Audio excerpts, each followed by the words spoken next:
is up? Happy October and welcome to Beyond the Arc with Brandon Silvers. I am your host, Brandon Silvers. Quick reminder that if you aren't subscribed to the Beyond the Arc with Brandon Silvers YouTube channel yet, you are missing out.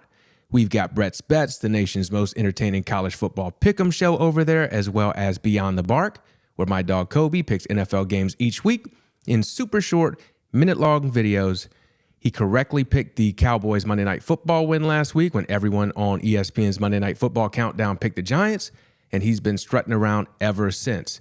So go check out the YouTube channel and share it with a friend if you're a good person. Speaking of my empire in sports media, we played Wheel of Unfortune last week and briefly touched on a couple of stories outside of the Robert Sarver scandal. Two of those stories have really seemed to catch fire this week, particularly in comparison to one another and how they're being covered. So I wanted to take a look at why and how that's happened and what's really at play here. So let's go ahead and talk about Ime Udoka and Brett Favre. Okay, so let's do a quick recap for those who don't know.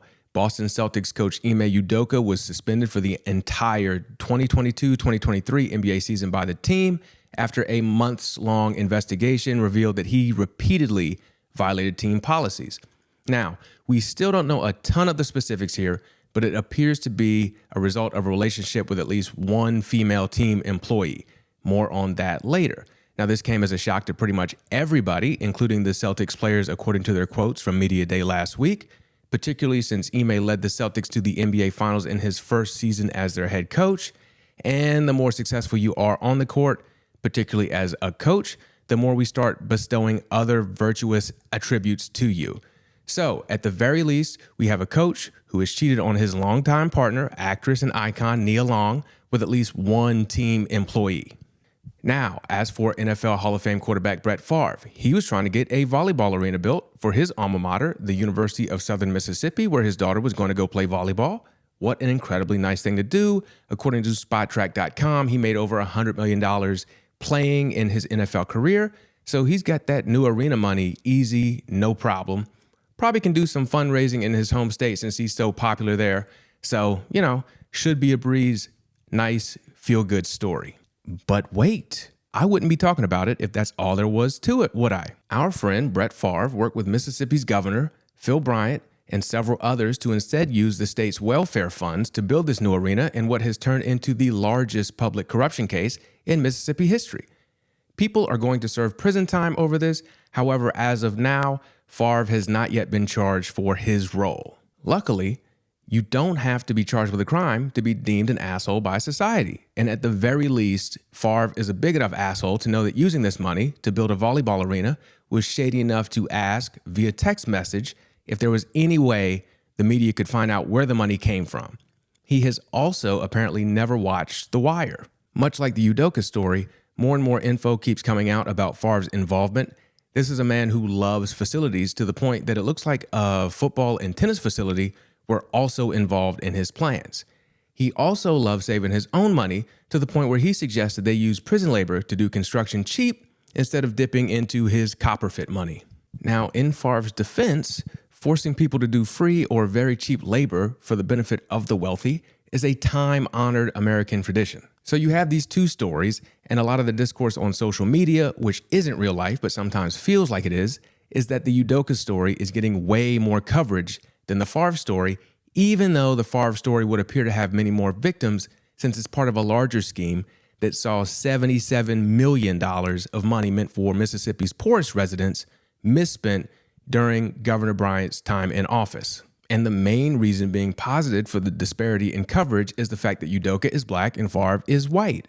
And that is true. If Favre was black, his story would be bigger. And if Udoka were white, his story would be smaller.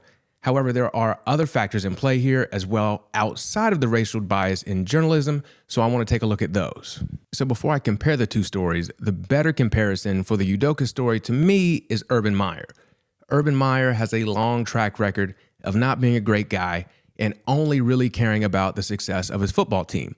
His time at Florida was filled with all kinds of arrests of the players he was supposed to be guiding for everything from drugs to larceny to domestic violence, and that's not even counting incidents future murderer Aaron Hernandez was involved in during his time on campus in Gainesville. According to a Sporting News story titled How Urban Meyer Broke Florida Football, he also created a toxic culture that included hiding players' crimes from the media and not punishing his star players for their problems like he would punish a non-star player.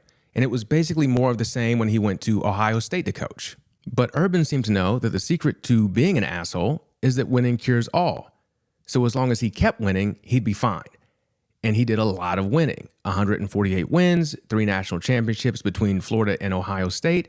And just as the off-the-field issues that come along with an Urban Meyer program would begin to grow too big to be overshadowed by the wins, old Urban would start rolling around on the sideline, grimacing like Anthony Davis, and step away for health reasons. Now, despite all of this, the Jacksonville Jaguars hired him to see if Urban could work his magic at the NFL level. Unfortunately for them, he left the winning part at the collegiate level, but he did bring the scandal though. So in October of his first season, when it was already obvious that he was in over his head as a coach, and there were rumors that his players already hated him as a person, Urban was caught on video grinding on and sticking his hands down the pants of a woman who was not his wife. It would appear that Urban went to the Brett Favre School of Cover-Ups because he did all this publicly at his own bar, which is literally called Urban Meyer's Pint House, while wearing an Ohio State pullover that made him look almost exactly how he looked every game he coached at Ohio State.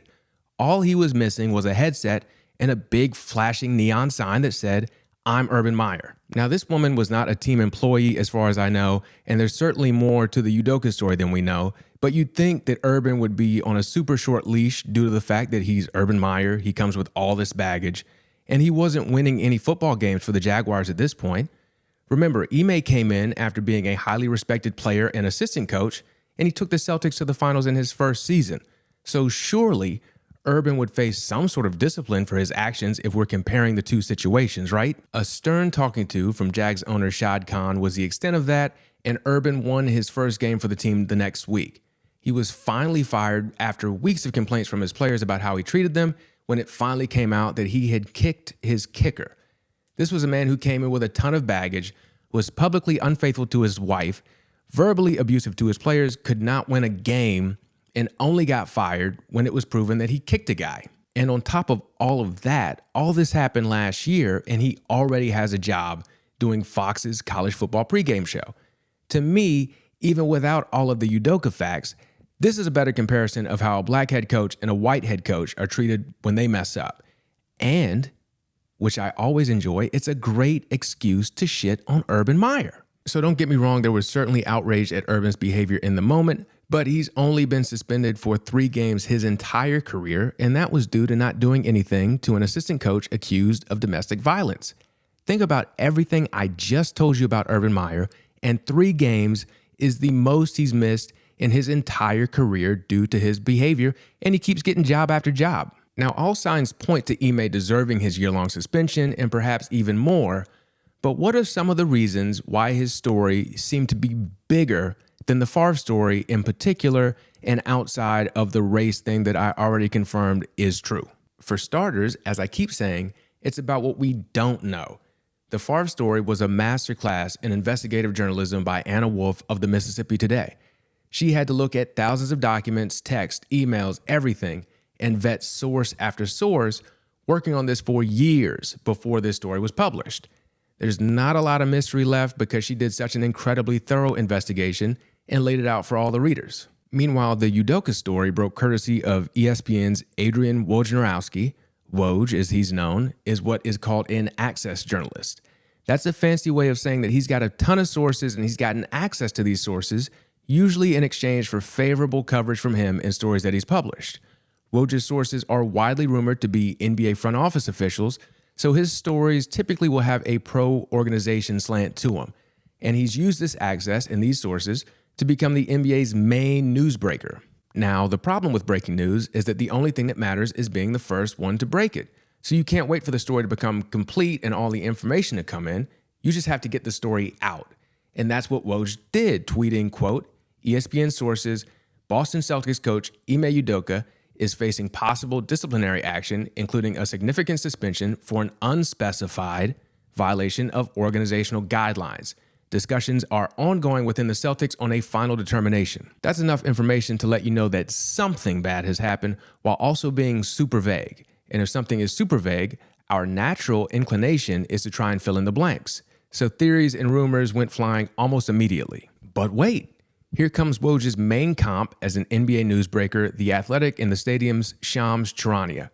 Shams sources are typically the players and agents, and about 2 hours after Woj's vague tweet, Shams tweeted, quote, Celtics coach Ime Udoka had an improper, intimate, and consensual relationship with a female member of the team's staff. Sources tell the Athletic in the stadium it's been deemed a violation of the franchise's code of conduct. So Shams fills in a little bit more of the picture that Woj gave us, and we can now assume that Ime cheated on his significant other, so there's sex involved, and we love a good sex scandal.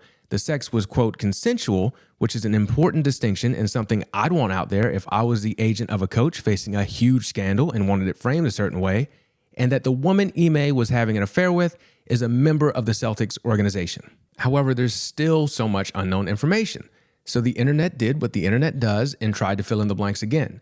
And since there aren't a ton of women working in men's professional sports, that meant throwing out theories about who Ime could have been cheating with. So you'd see these pictures and names of women in the organization, many of whom had families of their own, being posted online as the mistress. And you'd see a lot of outrage about Ime being punished for what was framed as a consensual relationship between two adults. So yeah, Ime may have been a cheater, but that's his personal business, was the general tone of things online, particularly when it came out that he was suspended the entire season for it. And all of this was a direct result of breaking news type access journalism that basically requires you to get the stories out as quickly as possible, even if they're incomplete, and oftentimes with the framing that your source wants you to use. This allows speculation and imaginations to run wild to fill in what we don't know, because we all want to know stuff first or know more stuff than everyone else. That's why TMZ is a thing, that's why CNN labels everything as breaking news, and that's why Shams and Woj get paid big money. Especially compared to an Anna Wolf, who I guaranteed put in about 1,000,000% more work on her investigation into the misuse of welfare funds than Woj did texting whoever Woj may have texted in the Celtics org, or whoever Shams texted his agent Connect or whatever. This is the issue that I have with access journalism and journalism focused on breaking news. The stories are often delivered incomplete and without mentioning how the source is connected to the story. If, for example, Sean's tweet had said, a coach's agent tells me that blah, blah, blah, consensual relationship, more people may have taken that whole tweet with the grain of salt that it deserved. But we see it time and time again with Shams and Woj and in the NFL with Adam Schefter, where they push certain narratives knowing that a lot of people aren't aware of how and why access journalists get their access. Now, another reason why the Udoka story is getting more publicity than the Favre story is that it's about sex. As a society, we are drawn to stories about sex and violence. It's why we all slow down to look at a car crash. If Brett Favre had started an OnlyFans for the money or had shot someone to get it, that'd be a much bigger story. We saw this in Favre's own career when he got caught up in sending unwanted dick pics to a team employee. This was huge, unlike the contents of the picture, news at the time.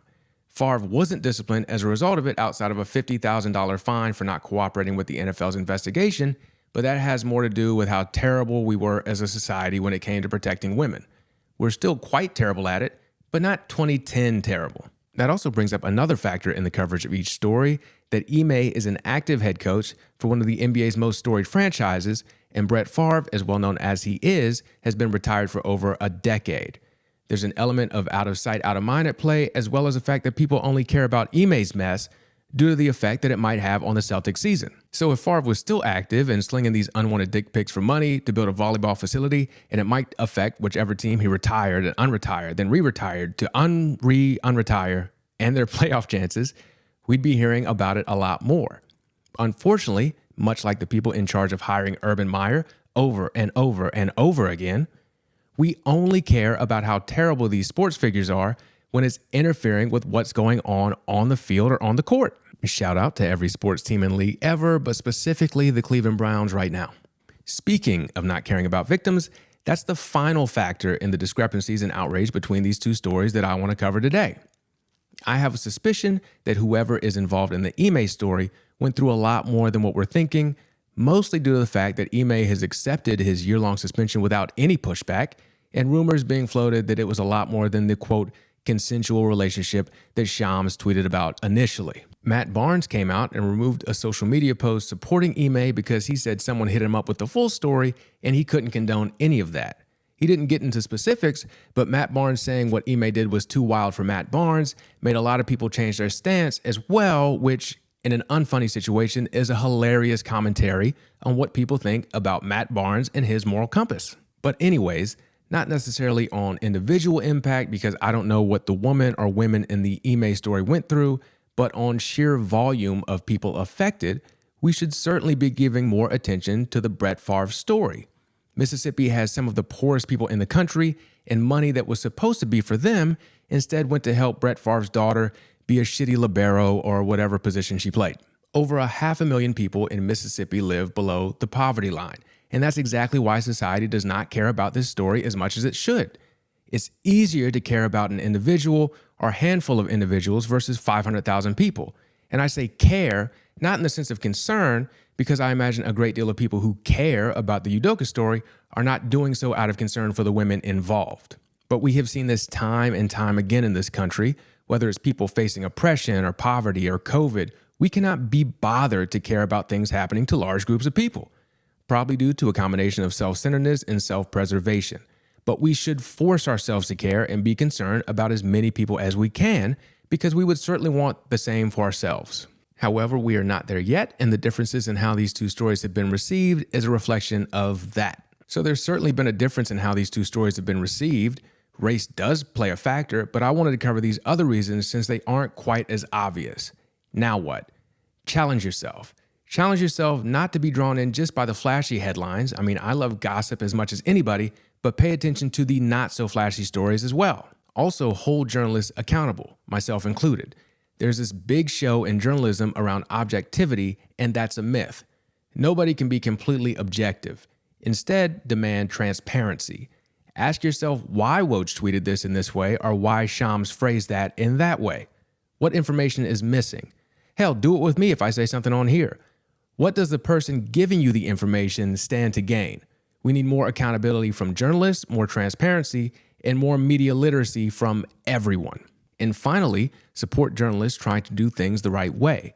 Here's some of my bias now, because that's what we're trying to build over at the People's Beat here in Charleston and the Low Country, but there are a lot of other organizations, both big and small, trying to do journalism in a way that is good for society. I've seen it firsthand with my colleagues at the Tiny News Collective, or on my visit to the University of Missouri and the Reynolds Journalism Institute, and in stories like the one Anna Wolf wrote for Mississippi Today. Speaking from experience, real, meaningful journalism is exhausting and it doesn't pay well, but it's needed. So find some of these organizations, read their work, support them however you can, because we need it. If you want me to connect you with some in your area, shoot me an email at beyondthearc843@gmail.com or bsilvers@thepeoplesbeat.com. This has been another fantastic episode of Beyond the Arc with Brandon Silvers. I am your host, Brandon Silvers. Hope y'all were safe from Hurricane Ian, who tried to ruin my weekend for no reason. Don't forget to subscribe, rate, review, and share, and I will catch you next week.